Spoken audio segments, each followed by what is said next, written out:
What effect does insulin have on your POTS symptoms? If you're like the average patient with POTS, what are you dealing with, right?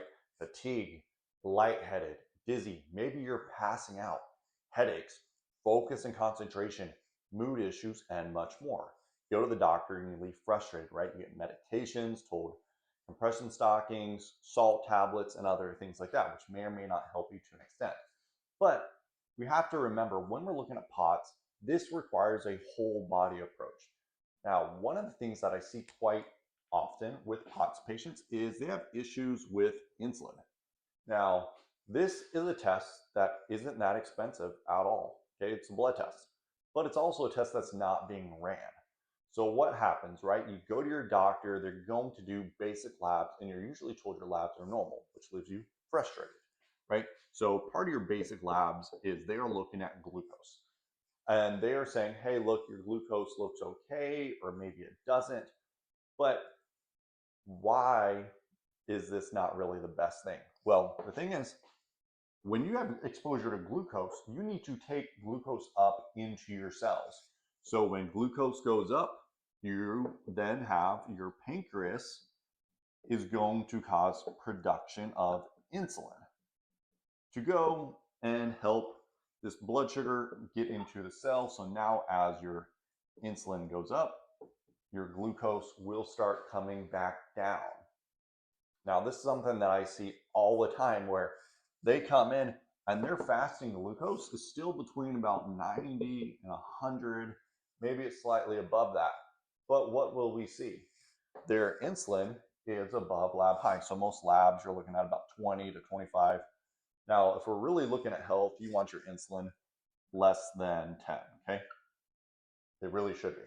But I get plenty of people who are in the 30s and 40s. So now every time they eat, shortly after that, now all of a sudden they become tired, they become foggy, they become dizzy, they can't focus, concentrate, mood changes, and other things like that, which we're going to go into why this happens and why it matters with POTS.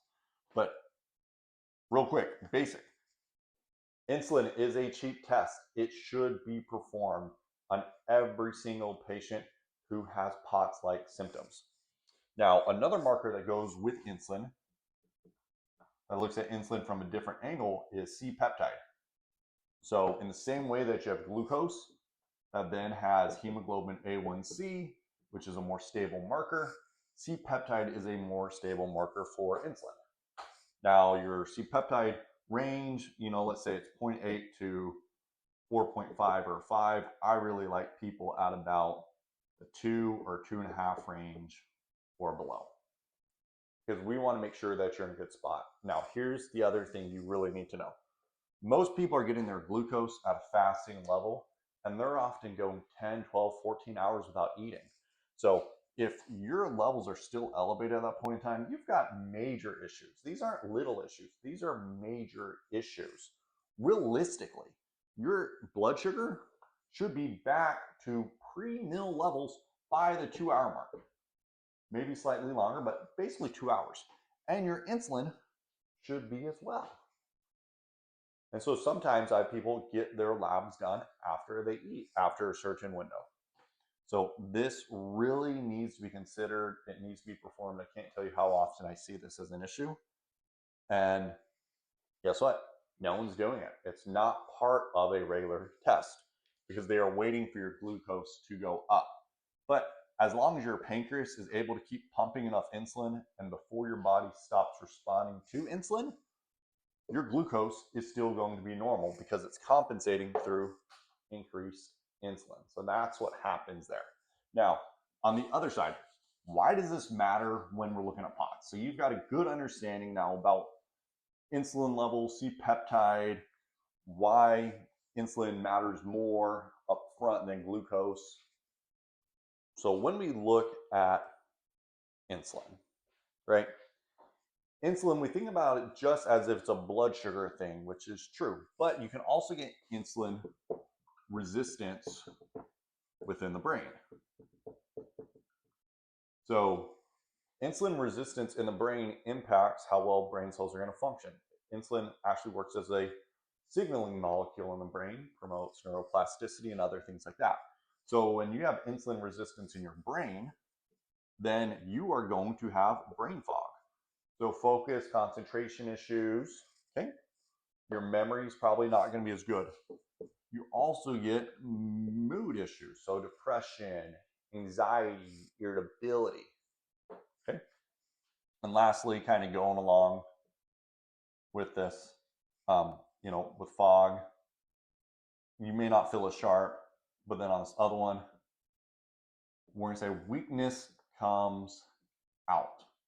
Now we're going to go into this a little bit more. So you have pre-existing weaknesses.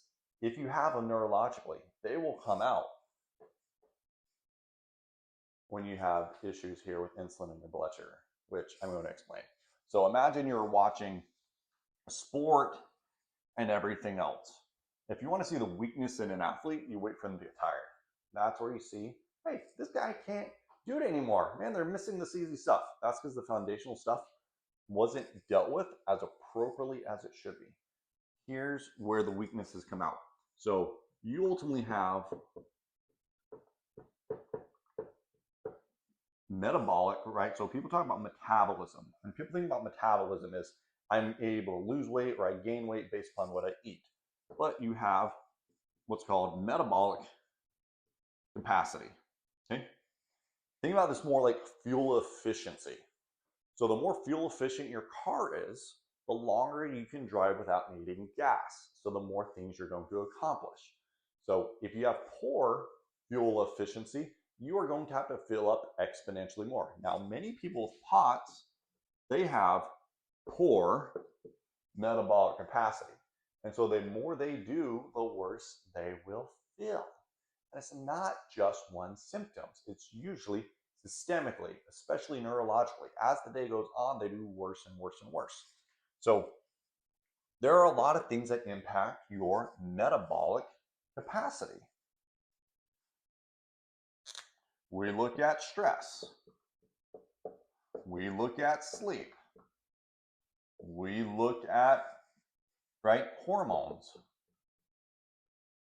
We look at eye movements. We look at vestibular system. And then also, as we've already talked about, insulin plays a big role. So if your insulin levels are going up, this is going to impact your metabolic capacity. So if you run out of fuel and those parts of the brain are not able to function as well as they should, remember, POTS is a nervous system-based disorder. It is dysautonomia, so autonomic nervous system dysfunction. You no longer can regulate the parasympathetic and sympathetic nervous system outflow appropriately. It fails.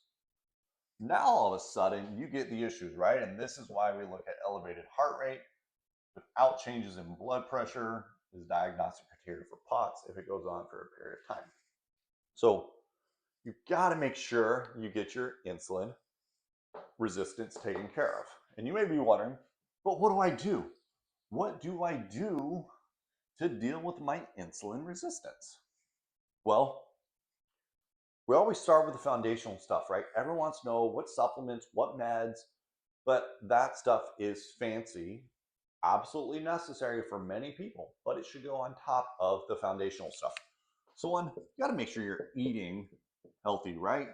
If all you eat is carbs, processed foods coming out of box and bags, fast food restaurants, you're going to be a train wreck. No supplements going to pull you out of that. Okay?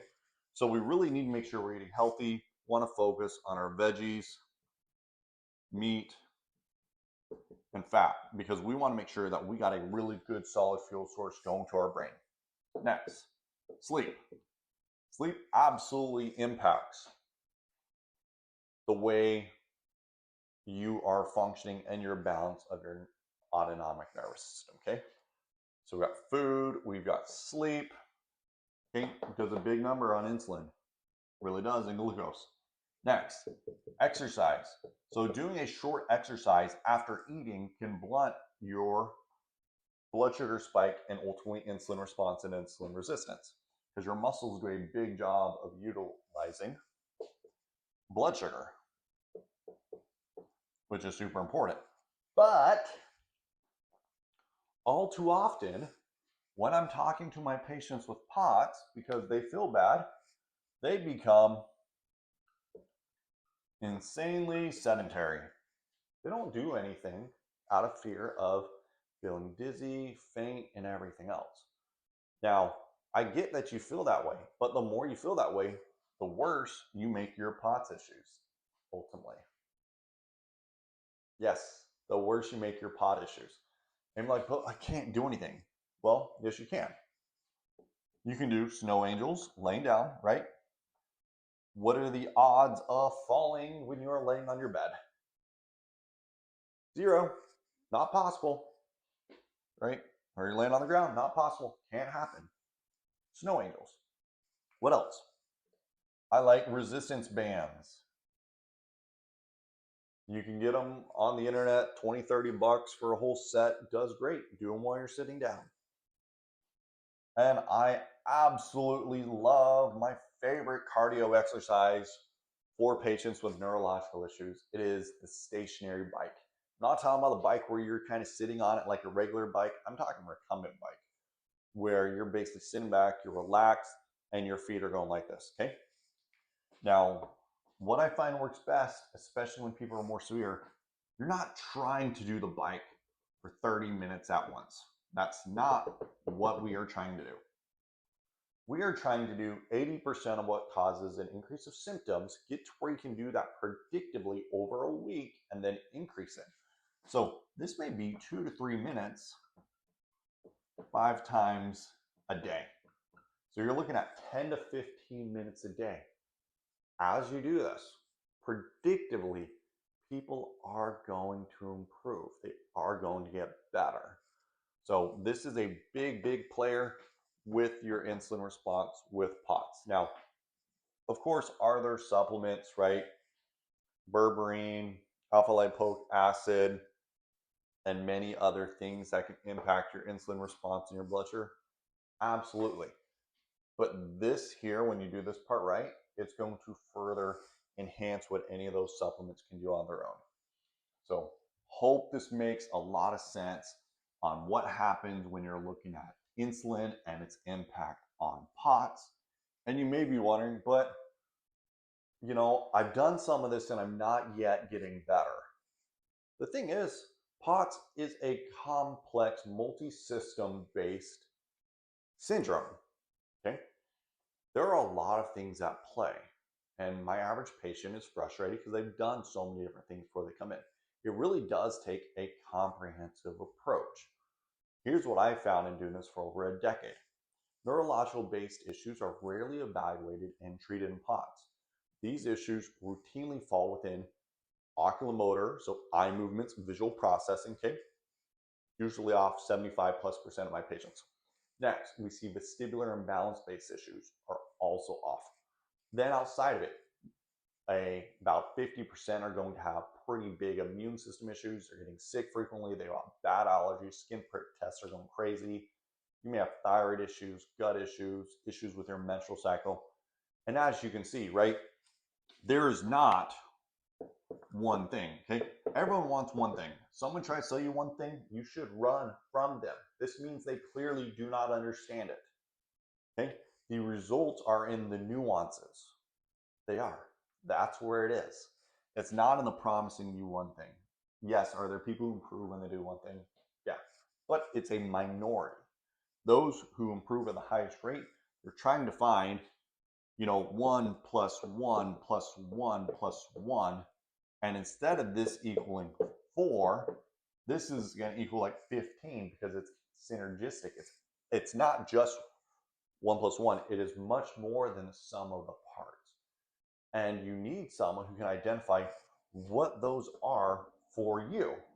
And this is why the multiple specialist model of POTS treatment rarely works, because each person is like, let's say, right, this is neuro, this is gastro, this is chiro, right, this is endo or rheumatology. Each person knows their area, but they do not understand how things are connected, how they're influencing each other. And so they find what they find and they say, we are going to treat it But once again, they don't understand how the body's really interacting as a whole. And so I get a lot of people who've done the right thing, but in the wrong order. When you do the right thing in the wrong order, that's actually the wrong thing. So hope you found this useful. And if you've got more questions on what that looks like, I have other videos that go very much in depth into not only the diagnosis and the different subtypes of POTS, but also how we would evaluate the nervous system with POTS as well. So next time, I'm Dr. Z, and I'm known as the Brain Guy. And if you would like to work with me one-on-one, I do have patients from around the United States who fly to my clinic in Wesley Chapel, which is just right outside of Tampa here in Florida.